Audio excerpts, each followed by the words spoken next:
নমস্কার বন্ধুরা, মানসীজ রান্নাঘরে আবারও সবাইকে স্বাগত। সবাই কেমন আছো? আমিও ভালো আছি।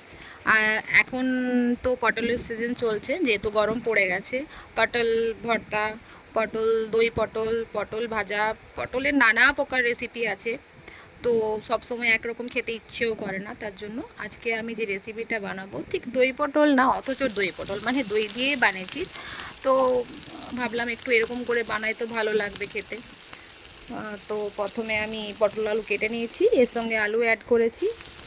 তো তারপর আমি পটল আলুটাকে ভালোভাবে ধুয়ে নিয়ে ওটা তেল গরম করে ভালো করে একটু লাল লাল করে ভেজে নিলাম। এরপর আমি যে দই দিয়ে বানাবো, দইয়ের সাথে যে মশলাটা রেডি করব, দই নিয়েছি একটু, ওর সঙ্গে জিরে ধনে গুঁড়ো, লঙ্কা গুঁড়ো, হলুদ এসব দিয়ে নিয়ে আর একটু হালকা জল, নুন এসব দিয়ে ভালো করে ফেটিয়ে নিয়ে আমি সাইডে রেখে দিলাম। এরপর আমি ওই পটল যেগুলো ভাজতে দিয়েছিলাম আবার ভালো করে ভেজে নিচ্ছি লাল লাল করে আলু আর পটল, এবং ভালো করে ভাজা হয়ে গেলে ওটা তুলে রেখে দিলাম। এরপর যতটুকু তেল ছিল, আমি কিন্তু আর এক্সট্রা তেল অ্যাড করিনি, যতটুকু তেল ছিল ওর মধ্যেই দিলাম জিরে ফোড়ন, একটা শুকনো লঙ্কা টুকরো করে দিলাম, তারপর দিলাম গরম মশলা ফোড়ন। তো এগুলো সব দিয়ে নিয়ে একটু নেড়ে দেবো। তারপর আমি ওটার মধ্যে ওই যে দইয়ের যে মশলাটা রেডি করেছিলাম, ওই দইয়ের মশলাটা ভালোভাবে ভালোভাবে ফেটিয়ে নিয়েছি অনেকক্ষণ ধরে, নিয়ে ওটা দিয়ে দিলাম।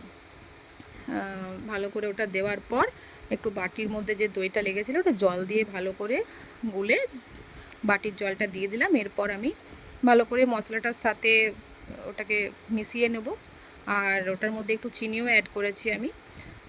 তো ভালোভাবে নেড়ে নিচ্ছি উপর থেকে নিচ পর্যন্ত, এবং একটু ফুটতে দেবো ওই 10 মিনিটের মতন। এই মশলাটা ফুটতে দেবো যতক্ষণ না তেল বের হয়ে আসছে। ভালো করে তেল বের হয়ে এলে আমি এর সাথে পটল আলুগুলো মিশিয়ে দেবো, এবং পটল আলু মিশিয়ে দেওয়ার পর ভালো করে একটু ওর সাথে কষে নেব, এবং একটু জল, যাতে পটলগুলো সেদ্ধ হয়ে যায়, আলুগুলো সেদ্ধ হয়ে যায়।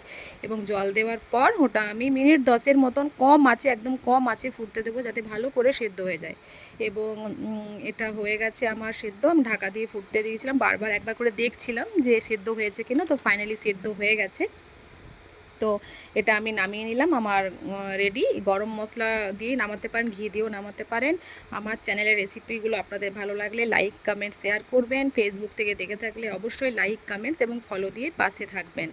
নমস্কার আমার ভিডিওটি দেখার জন্য।